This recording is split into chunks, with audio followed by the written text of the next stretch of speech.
1995. Aquella fue la última vez que la banda británica de Sheffield, The Comes Angels, se presentó a los escenarios, dejando un largo catálogo de música apasionante. Muchos ingleses conocieron al grupo por el single Independence Day de 1980, pero hay algo más allá de una canción en esta banda tan peculiar. Entre 1979 y 1995, The Comes Angels exploró hasta lo extremo en su música, sin permanecer en un lugar lo suficientemente largo para llegar a estar cómodos y seguros. Muchos grupos se aferran y siguen adelante, a menudo dan 2 pasos atrás e intentan recuperar lo que los hizo vibrar en primer lugar. Sin embargo, ellos siempre permanecieron fieles a su estilo. Soy Narciso Negro y esta es la historia de The Comes Angels.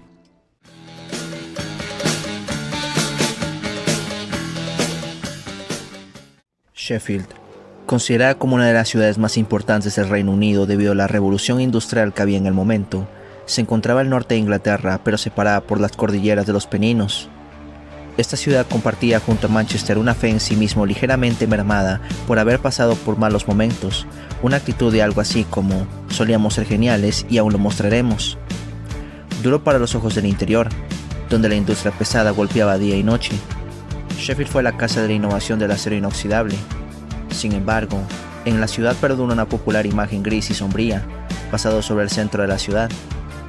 De aquel lugar salieron grupos como The Human League, Cabaret Voltaire, Archery, Amson Hollow, ABC, Clock DVA, Pulp y entre otros. Sheffield en cierta medida adquirió una imagen proletaria en clásico sentido definido por Karl Marx. Los seres humanos reducidos a apéndices de carne unida a maquinaria agudamente consciente de su explotación y su común interés en luchar por mejores condiciones. El punk llegó con fuerza a Sheffield y de aquel sitio, distintos jóvenes estaban inspirados del hazlo tú mismo que había impuesto grupos como los Sex Pistols, The Damned y entre otros. Ese fue el caso del joven Stephen Fellows, el cual nunca recibió clases de música para poder aprender a tocar la guitarra antes de formar una banda. Recibí las mismas lecciones de clase en el colegio, pero tenía que enseñarme a tocar la guitarra. Mi padre y mi abuelo eran músicos. Desde los 11 años, Fellows quería formar un grupo, así que junto a sus amigos del colegio, Mick Glasher, Kevin Bacon y Andy Peake, con los cuales se mantenía en contacto, formaron The Skylights, que poco después se llamaría Radio Earth y más tarde The Comes Angels tras leer un libro de J.G. Ballard. Su fascinación por la ciencia ficción los llevó a escribir su primer tema, el cual publicaron dentro del sello indie Janta en abril de 1979. El sencillo llamado Red Planet fue un tema donde el grupo abordaba temas de ciencia ficción como naves espaciales y supernovas.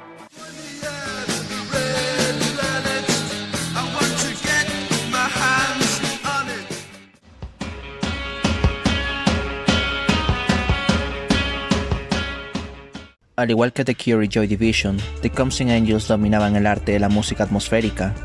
Al principio solo se dedicaban nominalmente al rock and roll, pero en realidad estaban interesados en crear música ambiental inquietante.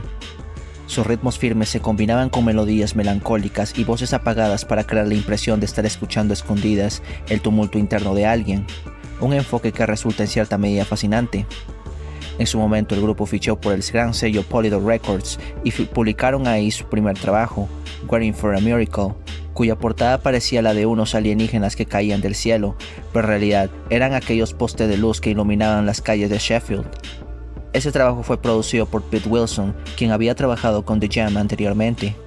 Su primer álbum estableció su fuerza musical austera y tenso dentro de la banda. Si su álbum debut es menos sombrío que sus trabajos posteriores, eso lo hace menos optimista. Sobre el primer verso de la canción, Messing in Action, Fellows canta I Surrender y las cosas raramente se animan a partir de ahí.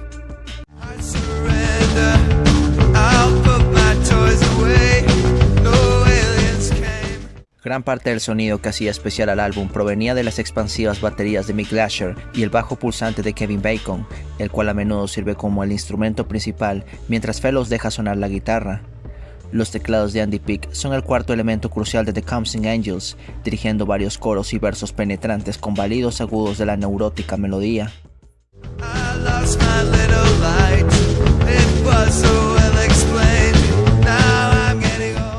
El post-punk se convertiría rápidamente en un modelo de fórmula, por supuesto, pero The Comes Angels fueron los arquitectos de ese sonido.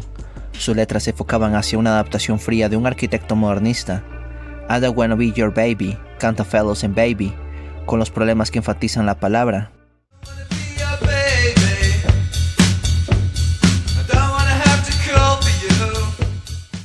En medio a través de la canción, Fellows comienza suplicando "Say something, say anything", al punto que él comienza diciendo "baby" de manera repetida.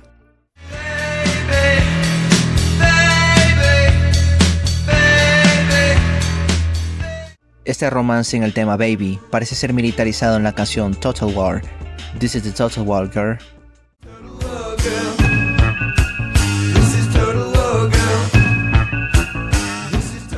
Tanto Total War como Independence Day se basan en un minimalismo descarnado, centrado en el ritmo constante de Glacier, que en Total War se mueve lo suficientemente despacio como para que cada golpe de la batería quede suspendido en el aire.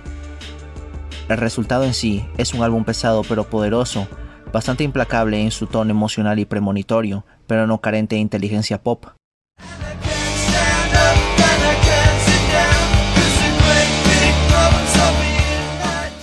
1981 fue un año gris para los británicos. Los devastadores efectos provocados por las duras políticas de Margaret Thatcher se vieron reflejados en la música.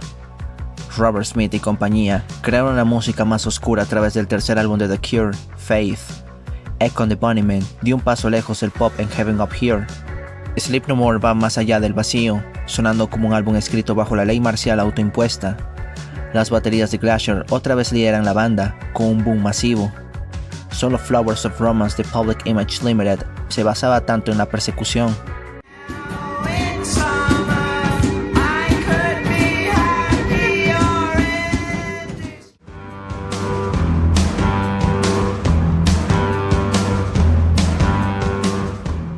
Glacier fue grabado en una escalera para añadir fuerza a su sonido. La contención es el objetivo en este álbum tan reprimido. Bacon reduce aún más la escala, asignando exactamente 2 notas a su línea de bajo para las estrofas de Be Brave.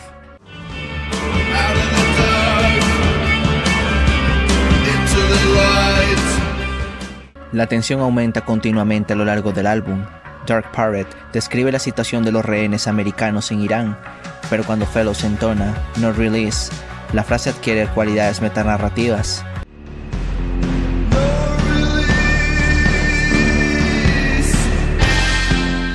Sleep No More es un asombroso trabajo, aunque en gran medida desafía el desglose canción por canción al presentar un frente unificado.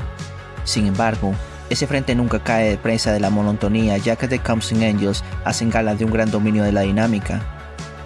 El ritmo inoxidable de Glacier decae en el ambiente Breathless, y cuando la banda se lanza a continuación al furioso riff de guitarra de God of the West, el efecto es aplastante.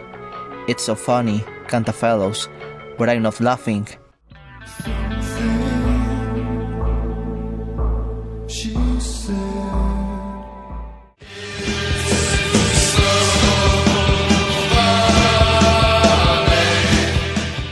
Escritas las letras parecen sencillas, pero con la guitarra dentada y la afilada intervención del teclado de Peak adquieren el peso de una autointerrogación existencial.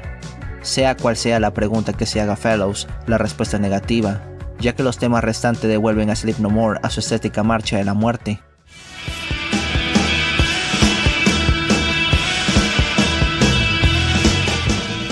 Podía respirar el aire que había en ese tiempo. Era una época tensa.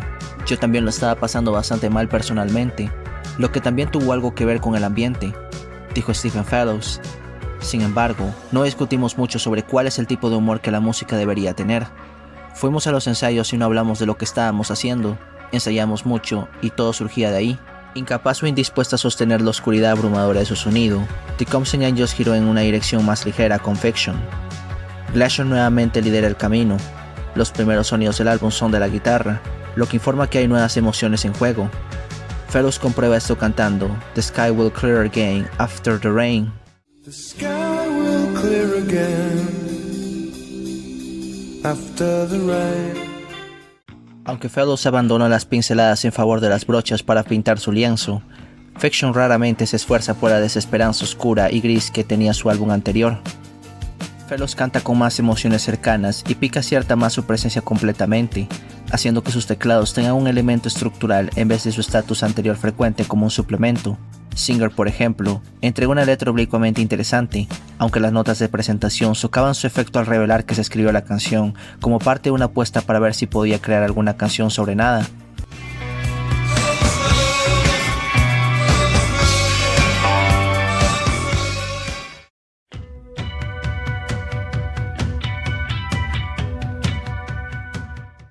Con 3 álbumes de estudio dentro de Polydor, The Comes Angels estaba vendiendo bien, aunque no lo suficiente como para satisfacer al sello. Con el poco éxito comercial del grupo, no le quedaron otra más que irse. The Comes Angels dejaron su tierra para irse a vivir a los Estados Unidos. Ahí ficharon por Jive Records, donde lanzaron su cuarto álbum de estudio, Land, en 1983. Su nuevo trabajo, quien fue producido por Mike Hollett, que anteriormente había trabajado con A Flock of Seagulls, fue un cambio radical del sonido de sus anteriores trabajos, tomando un sonido parecido al synth pop new wave que estaba haciendo el mismo A Flock of Seagulls y unos Simple Minds más poperos. Pese a ser un completo fracaso, Land fue un trabajo lleno de canciones memorables y alegres como Will You Stay Tonight.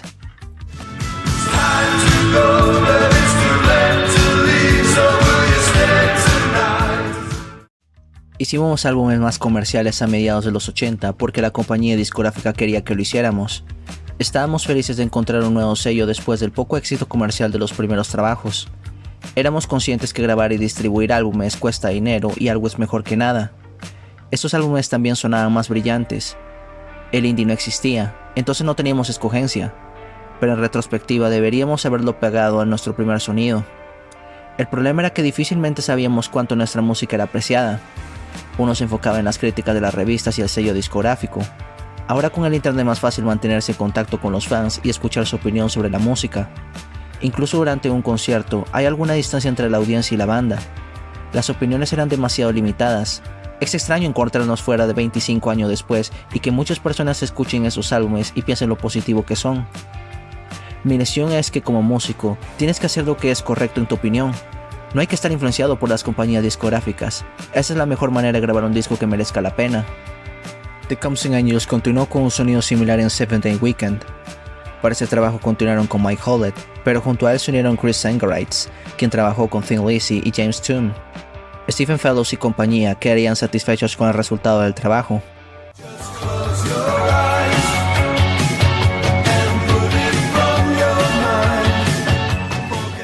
Realmente lo más inusual es que todo encaja. Teníamos curiosidad por ver si teníamos un sonido capaz de sobrevivir a influencias externas. En un principio, Jive se puso en contacto con Toome para producir uno de sus grupos de R&B.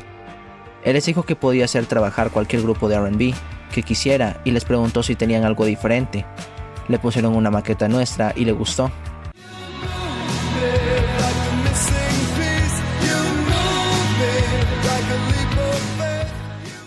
Las canciones de Seventh Day Weekend eran más potentes que su trabajo anterior. Además, la música afortunadamente es más segura de sí misma y digna, pero incluso después de publicar prácticamente todo el álbum como singles, la lista de éxitos se negaron a sucumbir y el grupo pronto volvió a quedarse sin hogar.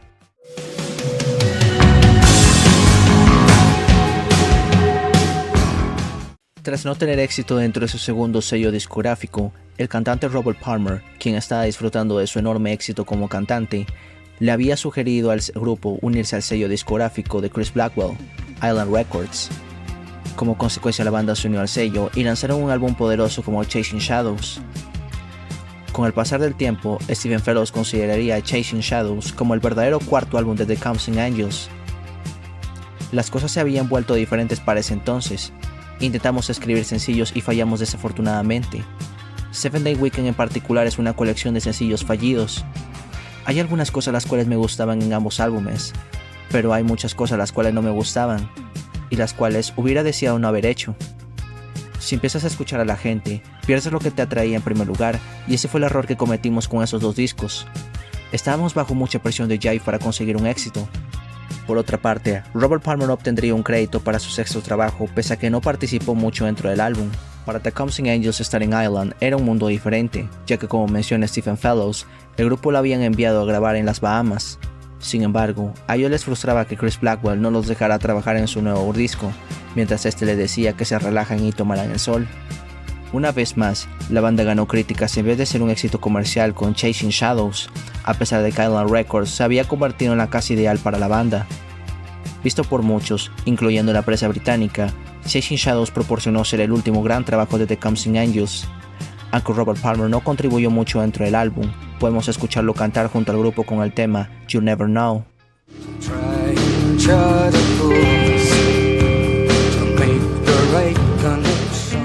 Uno de los temas más destacados del álbum es el single The Cutting Edge.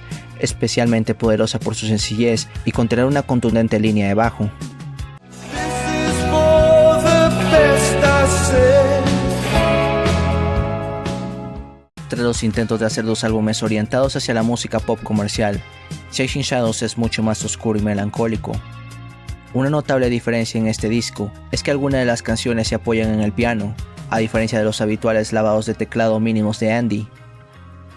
Esto funciona especialmente bien en Praying for Rain y The Cutting Edge, agregando una dimensión diferente al sonido de The Counting Angels.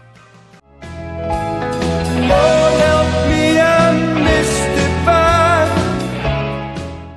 Tracks that cross your mind. It's kind of dead. Las vocales de Fellows son asombrosas dentro de Chasing Shadows. Además, Mick y Kevin aportan una potente, aunque a veces sutil, base rítmica a los arreglos de las canciones. La banda ha comentado que Chasing Shadows tiene una consistencia en la producción, el sonido y el estado de ánimo, lo que hace que suene más completo, de la manera que Sleep No More tiene una consistencia similar, aunque los 2 álbumes no podrían ser más diferentes en términos de contenido. Under the influence, and it won't stop. Desde hacía mucho tiempo atrás, The Counting Angels estaban teniendo problemas con su nombre, así que para su siguiente trabajo, el grupo cambiaría su nombre a Dream Command. Como resultado, el grupo lanzó el álbum Fire of the Moon, considerado por muchos como uno de los trabajos más flojos de la banda. El disco llegó a tener copias limitadas en Estados Unidos, a tal punto que es imposible conseguirlo a día de hoy en físico. Aunque este es el peor trabajo del grupo, Fire of the Moon tenía buenos momentos como en la canción Celestine, la cual te hace recordar a los cierres que suelen tener los temas del grupo en trabajos pasados.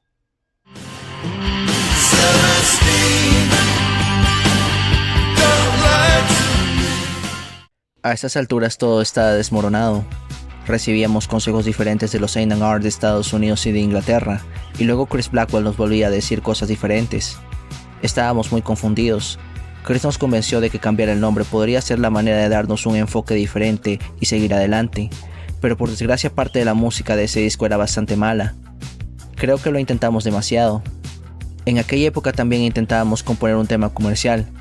Creo que era algo que éramos fundamentalmente incapaces de hacer y por lo tanto probablemente no teníamos sentido de intentarlo, pero teníamos que probarlo para descubrirlo. Para entonces ya estábamos acabados, pero tampoco hay nada que diga que alguien tiene derecho a tener éxito.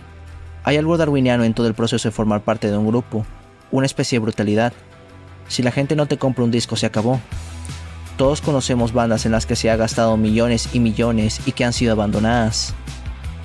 De acuerdo a varias informaciones de la banda, el álbum rebotó de un lado a otro entre la compañía discográfica y el grupo varias veces, sin tener resultados positivos en ventas y convirtiéndose en uno de los mayores fracasos tanto del grupo como de Island Records.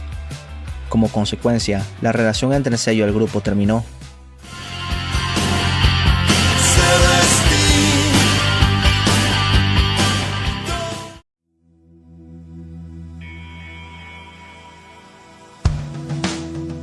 Pese al estrepitoso fracaso de su anterior disco bajo otro nombre, Stephen Fellows y los demás miembros de The Counting Angels salieron de las cenizas y continuaron su carrera musical.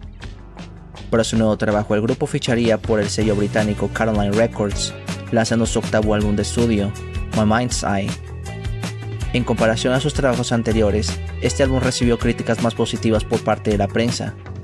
El disco sonaba mucho más duro y a menudo señalado, incluso por los mismos miembros del grupo, con el sonido grunge que estaban haciendo las bandas de los 90. Este trabajo sería también desafortunadamente el último álbum con el que tocaría toda la formación original. Kevin Bacon estaba dejando de trabajar con The Counting Angels para trabajar como productor dentro del álbum Skin de Frank Lewis.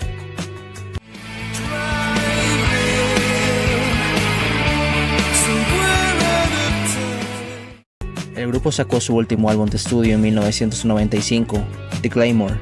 Este trabajo destacó por la nueva integración de nuevos miembros al grupo, entre ellos Simon Anderson en la guitarra y Terry Todd en el bajo. A la primera escucha, su último trabajo parece seguir la misma línea, sonando de manera similar a My Mind's Eye, pero la escucha repetida revela un conjunto de canciones más diversa, desde el pop psicodélico de Adrian Denim hasta la dura canción que da título al disco, pasando por el sonido mayoritariamente acústico.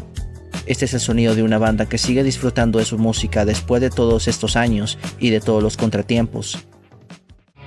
Dream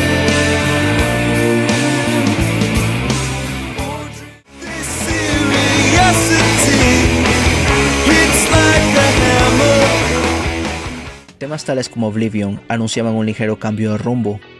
Tal vez el hecho de haber firmado con un sello más independiente y pequeño convenía a la banda. Lejos de las presiones de los grandes sellos, parecían haber recuperado el rumbo y dirigirse de nuevo a la dirección correcta. Este es también el disco de estudio más largo de The Counting Angels, algo más de 64 minutos.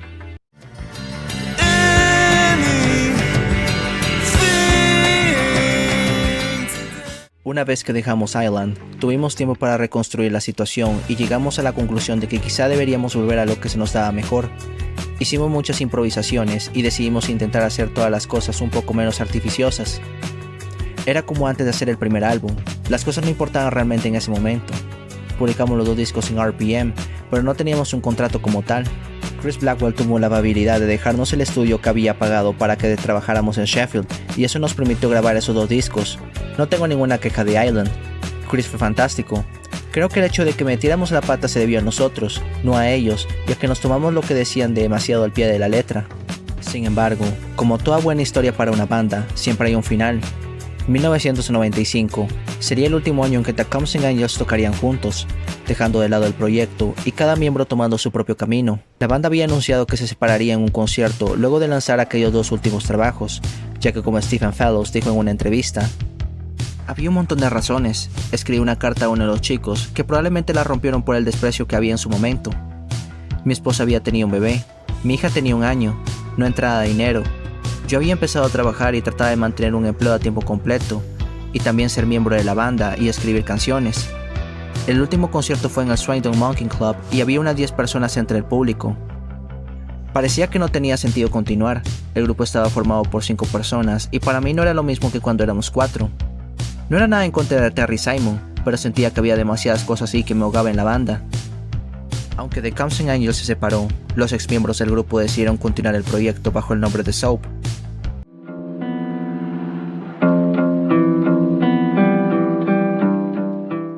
The Counting Angels pudo haber quedado en el olvido, pero marcó una generación de jóvenes bandas y artistas que al menos escucharon una de sus canciones y se inspiraron para crear nueva música. En los 90s, cuando el shoegaze estaba en su máximo estrellato, grupos como Curve y The Catherine Wheel se estaban influenciando en la música que estaba haciendo The Counting Angels.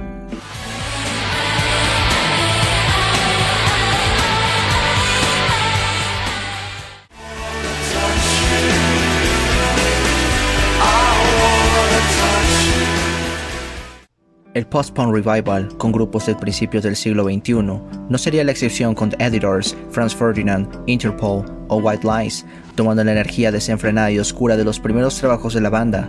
Incluso The Killers creó Jenny Was a Friend of Mine gracias al tema Real Story.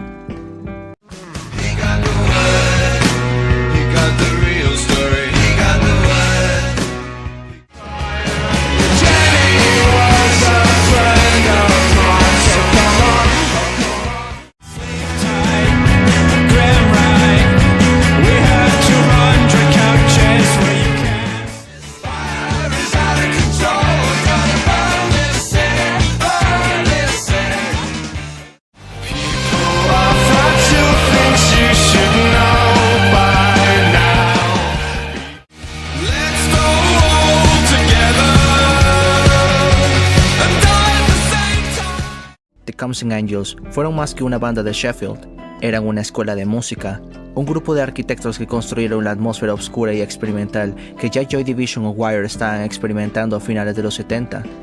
Quizá no fueron un éxito comercial, ni tampoco fueron una banda tan destacada como otras agrupaciones que hubieron en su momento de post-punk. Sin embargo, fueron una de las bandas más importantes que llegaron a formar parte de este género musical.